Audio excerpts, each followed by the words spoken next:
welcome to Do That 11:59. My name is Susie May. I'm the host, and our co-host is right over there. She's chilling. So before I get started, all sources are in the YouTube description, and if there's anything that I might have misworded, mistaken, or made a mistake on, or just something that I should know, just let me know in the comment, and I'll be happy to read them. Thank you. Alright, so let's get started. So on November 5th, 1983, up in the North Sea, there were two divers that were in the small enclosed chamber. There were another two divers that were making in. Now one of them made in, and then the other one was stepping in, and then bam. After a huge explosion, just silence. During this time, the diving bell had detached before the chamber door were fully closed, and it created an explosive decompression. The next thing we knew were that 5 people were dead. 1 was severely injured. 4 saturation divers who were all inside the chamber were exposed to pressure that was too extreme for humans to withstand. The nitrogen air went everywhere inside their body, and this could be seen as a flash boiled from inside. This is the Byford Dolphin incident. Due by 11:59. The Byford Dolphin was a Norwegian-operated oil rig that was located in the North Sea. And I'm sure you guys have seen the North Sea if you're on TikTok, because that's how I've discovered what the North Sea is and how dangerous it is. So the Byford Dolphin was operated by the Dolphin Drilling, which was controlled by a bigger organization called the Fred Olsen Energy. So the Byford Dolphin is pretty much a large oil rig that was set and laid down on October 31st, 1972. And if you guys look at the picture, it's kind of creepy because the Red Bull just does not make it cute and pretty. So during this tasks, there were 4 divers and 2 tenders assigned to perform the underwater maintenance. And so the divers are the one that's going under, diving down into the sea to fix whatever needs to be done. And the tenders are pretty much the people responsible for making sure that the divers are safe and have all the procedures done. And to run this task, it takes a whole team. So we have life support technicians who ensures that the air mixture in the hyperbaric chamber, I know, I say chamber wrong, and I think it's called chamber. Anyways, I'm gonna say chamber just from now on because I can't say the actual word. Okay, so the life support technician pretty much makes sure that the air mixture in the hyperbaric chamber matches the air quality that the divers are breathing underwater. Air quality is very important, especially for saturation divers. And there's also people who are dive controls, and they operate the dive bell. Pretty much what they do is they raise and lower and attach it to the crane, and they also monitor divers as they work. There are also other workers such as cooks. Now tenders are responsible for unwinding and retracting the air supply, and also responsible for the communication wire. And in the past they used to dock diving bells to pressurize living chamber, but now that's been given to the dive controls. Then finally we have the saturation divers. So saturation divers pretty much are at the mercy of the tender and other dive team because they're pretty much entrusting their life to them. And we will see this reflect as I go into the case. But before I do that, I want to explain what saturation divers are, or who they are. Saturation divers, they're pretty much divers that specialize in deep sea dive. We have divers that everyone knows, but saturation divers are deep sea divers, so they go in very, very deep. What sets them apart from other normal divers is that their body becomes saturated with the different air molecule. The pay is great for them. They're making $39,000 to $45,000 per month, but it's a dangerous job and it's intense and not for those who are claustrophobic, which I'll be discussing more into that. Pretty much the divers commute to the depth in a pressurized diving bell, and they bunk up in the hyperbaric chamber that maintains their body at the same pressure as the deep water. And during their last week of work, the divers' job are usually slow and steady as they attempt to decompress to the normal air. And then once that's done, they get to leave and breathe fresh air again. So during the whole month that they're working, they are staying compressed or pressurized for 28 straight days. And if they stay for longer than that, or just stay pressurized for a long time. Medical complications can arise due to the long exposure of staying pressurized. I personally like to think that saturation divers are like astronauts, but rather than going up into the air and experiencing zero atmosphere, they go down into the sea where they get pressurized. So pressure is what keeps us intact. Because there's no pressure, there's nothing that's holding their body in place, and that's why their head explodes and if the helmet is taken off, because there's just no pressure to hold the head together. Before I get into the whole story, let's figure out how we were able to understand the deep sea. So back in 1940s, when scuba diving was invented, we were aware about pressure and what it is, but we don't know the in-depth information. We understood general information such as the lower you dive, the more pressure we experience because of the water that's pretty much on us and applying to our body cells. And we understood that pressure is dangerous and can be dangerous when we are at a very deep depth. So pressure means that the nitrogen gas or the molecule in our body is pretty much compressed with the other molecule in our body, such as oxygen, all that. When it's dissolved, quote unquote, it means that it's mixed in with the other molecules. And for some of us who don't know, we breathe in oxygen, nitrogen, and in fact, 4/5 of the air that we breathe is nitrogen. I didn't know that until like a couple of years ago, so. Anyways, nitrogen is not reactive unlike oxygen. So when we breathe in nitrogen, we breathe out nitrogen. But oxygen is reactive, so when we breathe in oxygen, we breathe out carbon dioxide. And to understand more about pressure, the US Navy decided to create a solution for that. And this ultimately led to the discovery of saturation diving. This project was called the Genesis Project, and this was tested by the US Navy back in 1957. So let's talk about this important character, Dr. George F. Bond. So Dr. Bond is a US naval officer, and in this project he wanted to find a solution to allow humans to live and explore ocean at a very deep range. So during the first phases of this project, he tested on animals.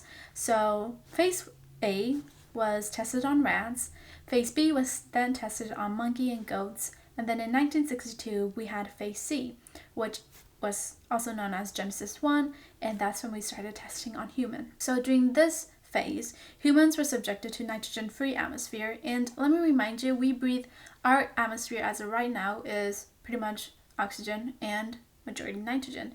And so he wanted to find out what happens if humans breathe no nitrogen. And during this test, we have John C. Bull, Albert P. Fisher, and Robert A. Barth, who was pretty much the guinea pig for us.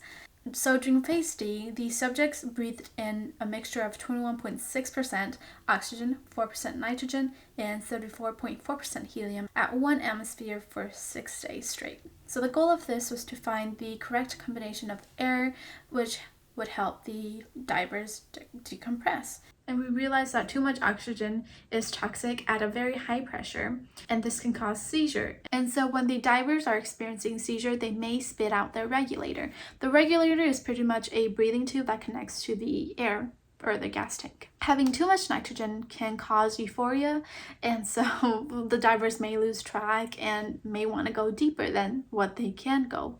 And we realized that helium is the best air to use as we go deeper because it's less dense and it doesn't go into the blood nor does it mix with the blood, and so it really helps when we're ascending and helps issues like decompression, whereas nitrogen can cause serious injuries. So during phase E, we have John Bull, Standards Manning, and I'm not sure what happened to Albert Fisher, but he wasn't in the article that I read, and Bob Barth. In this phase, they spent 12 consecutive days just in the chamber that was simulated pressure at 198 feet with different air level. And so they had nitrogen, oxygen, and majority helium at 89.6%. So because of the people that allowed the US Navy to test on them, they established the US Naval Sea Lab 1-3 missions, and also resulted in the saturation diving technology being discovered and launching a new industry that we continue to use. And so because of them, we have deep sea divers. So the deep sea divers that we have now usually work at a offshore oil rig and undersea pipelines, and they're in very, very deep water, about 1,000 feet below. Just for reference, this is a bit taller than the Eiffel Tower with no antenna, or about the size of the Empire State Building. And so for every 100 feet or 30 meters that the divers descend, they have to spend about a day in the chamber to decompress. And the danger starts when divers ascend too fast to the surface. Pretty much what happens is that the nitrogen gas in the body dissolves when the diver starts ascending, and the nitrogen starts splitting from the liquid too fast, and it creates a gas. And when gas are created, it's going to expand our body. So think of shaking a soda can. When you shake it, you're going to create gas, and when you open it, it's going to explode. And that's pretty much what happens when you ascend too fast. If divers ascend too fast, they can have decompression sickness, which is also known as the bends. And that's pretty much when you're going from high pressure to low pressure really, really fast. And nitrogen gas forms in the tissue and blood, which causes joint or muscle pain, delirium, paralysis, heart attacks, and even strokes. However, the bends can be treated, so pretty much what they need to do is put the patient in a hyperbaric chamber, and that chamber is pressurized, and they need to slowly release pressure over hours or even days. But the best method to avoiding the bend is pretty much just avoiding it at all cost. And so to avoid it, divers need to slowly rise to the surface and take breaks to exhale or breathe out the nitrogen gas. But the issue is that saturation divers can't use this method because it'll take days for them to decompress, because again, they're at very, very deep level, as deep as 1,000 feet. And it's not economical for an oil company to pay saturation divers to work a few hours and then spend several days decompressing. And so to solve this, they created a solution, which is to create saturation divers.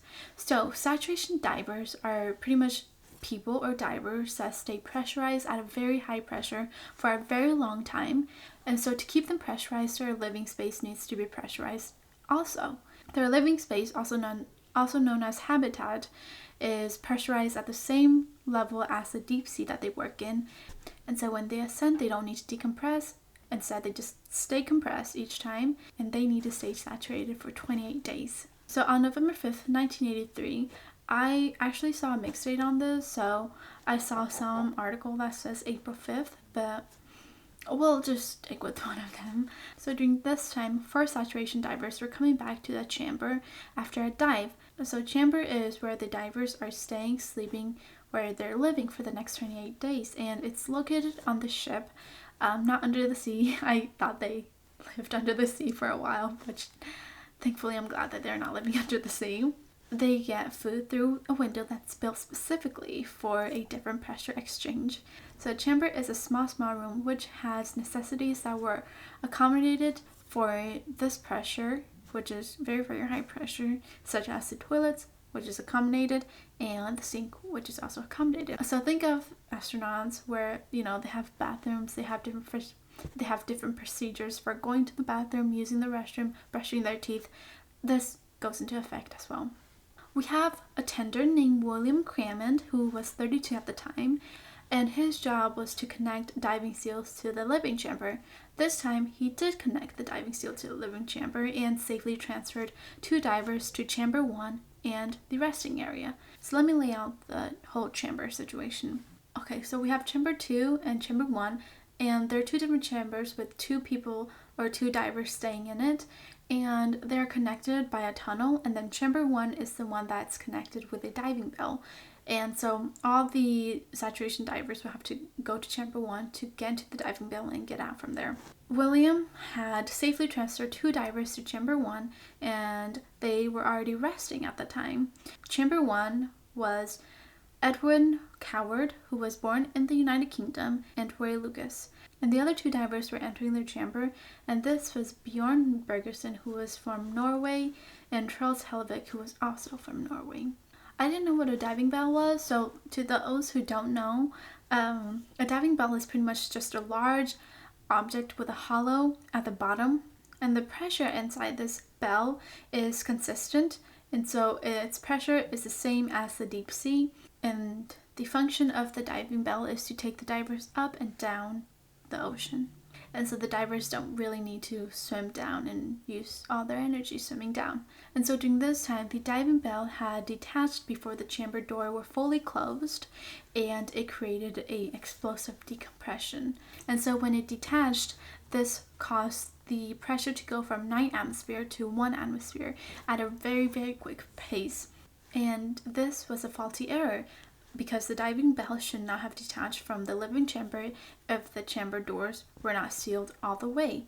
So the usual procedure for releasing the diving bell is that 1, the diving bell door is closed, then 2, the pressure is increased in the bell to seal the door shut, and then 3, chamber 1, close off trunk, and then 4, the trunk is depressurized to 1 atmosphere, and then 5, a clamp is released which frees the diving bell. When that bell detached, the pressure instantly went from 9 atmosphere to 1, and the explosion sent air out of the chamber. And so air rushed out from the chamber, and the diving bell was forced out of its position and struck William, who was the tender for that. Another tender, whose name was Martin Saunders, was severely injured, but he survived. However, 4 saturation divers who were all inside the chamber were exposed to pressure that was too extreme for humans to withstand, because again, their body had adapted to 9 atmosphere, and they were suddenly exposed to 1 atmosphere, which is too intense for them. And the diver's death is considered one of the most gruesome ways to die.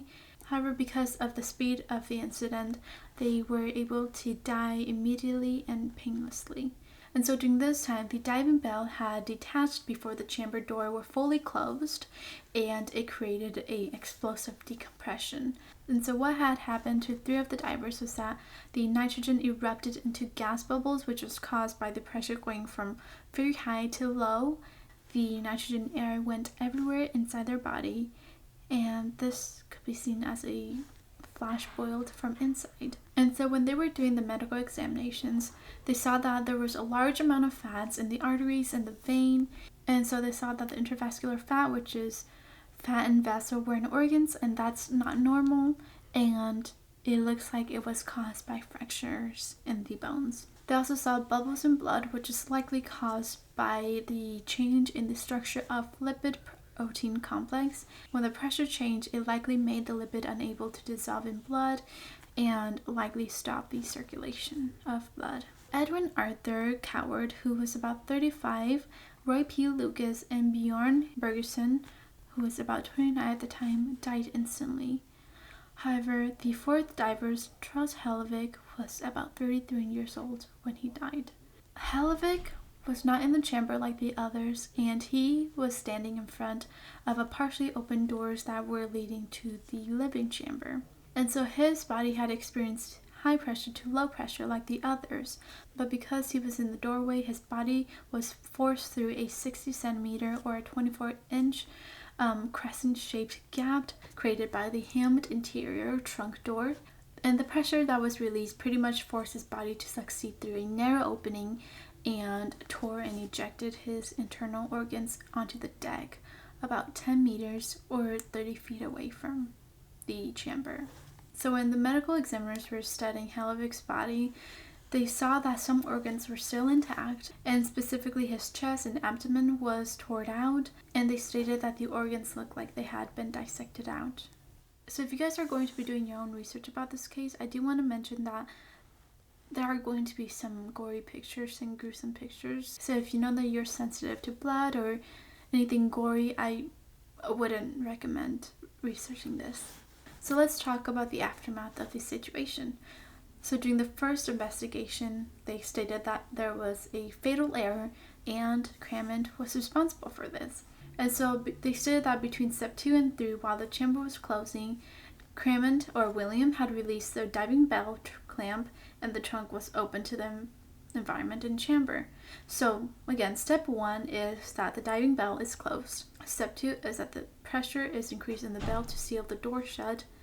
And step 3 is that chamber 1 is closed off from the trunk. However, they say that between step 2 and 3, William had did something. and released the diving bell clamp. Because William did this, the trunk immediately depressurized to 1 atmosphere, and the clamp was released, and it freed the diving bell, and everything went into motion. The investigators were not sure if Crammond opened the clamp before the trunk was ordered to be depressurized, or if there was miscommunication somewhere. The only communication at that time was that there was a bullhorn which was attached to the wall surface, and that was their method of communicating. Because they are in a heavy oil rig and out in the sea, noises could have hindered and prevented them from hearing correctly. Hi everyone, we're back. Our co-host is joining us for this half of the episode. But yeah, where were we? So the investigators were not sure if Clement or William had opened the clamp before the trunk was ordered to be depressurized, or if there was a miscommunication somewhere. The other hypothesis that they believe was that William might have been fatigued because, working there requires a long hour, and oftentimes it was reported that workers were working at least a 16-hour shift. When the crew members saw the report, they absolutely doubted. They were not buying that shit that they had reported. A group of divers disputed this case and were very unhappy with the decision that was made.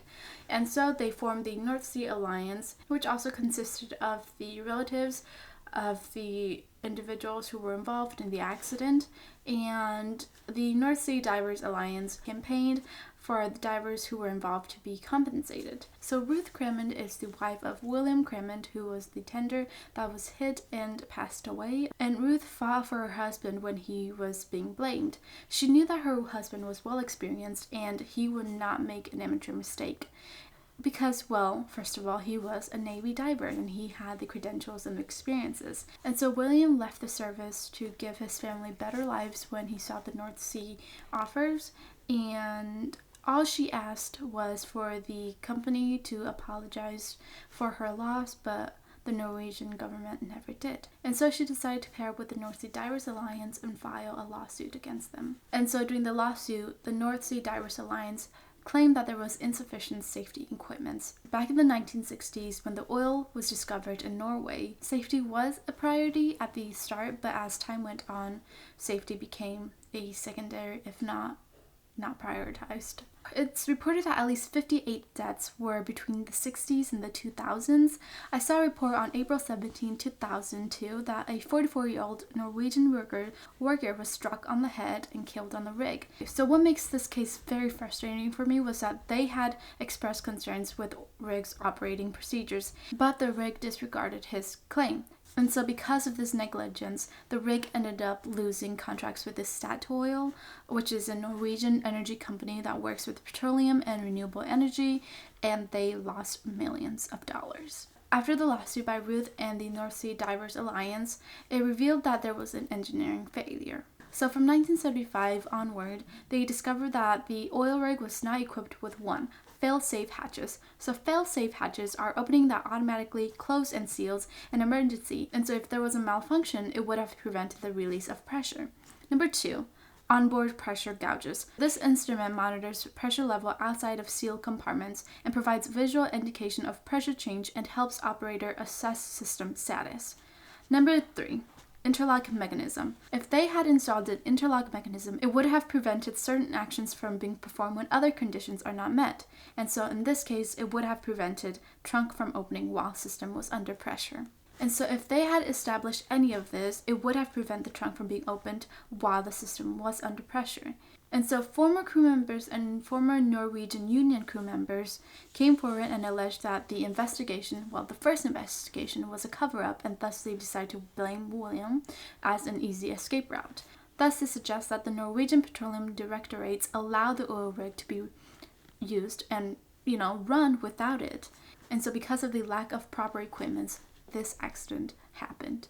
And so on February 2008, after 26 years of the accidents, the lawsuit finally ended, and Ruth and the victims and the family relatives and the North Sea Divers Alliance won the case. So the lawsuits pointed out that the chamber contained faulty equipment, and the government knew that the chamber equipment was unsafe and still authorized the divers to work. It took decades for the Norwegian government to take responsibility, and around 2009, the government paid undisclosed money to the family of the 6 victims. Around this time, the oil rig was also banned from the Norwegian water. And so in 2016, the Byford oil rig was shut down. And Clara Lucas, who was the daughter of Roy Lucas, one of the victims, said, "I would go as far as to say that the Norwegian government murdered my father because they knew that they were diving within an unsafe decompression chamber."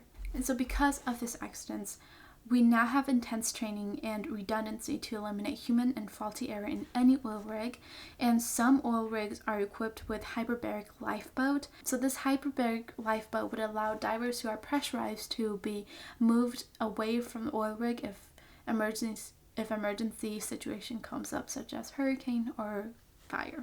So that was the story of the Byford Dolphin. This case was so frustrating for me to read, and every other articles were just more information, and I'm so glad that I was able to read all of them and find the truth. But if there's anything that I missed, please let me know. What do you guys think of this case? Would you ever work up in the North Sea? But yeah, let me know what you guys think, and I'll see you guys on the next episode. Bye!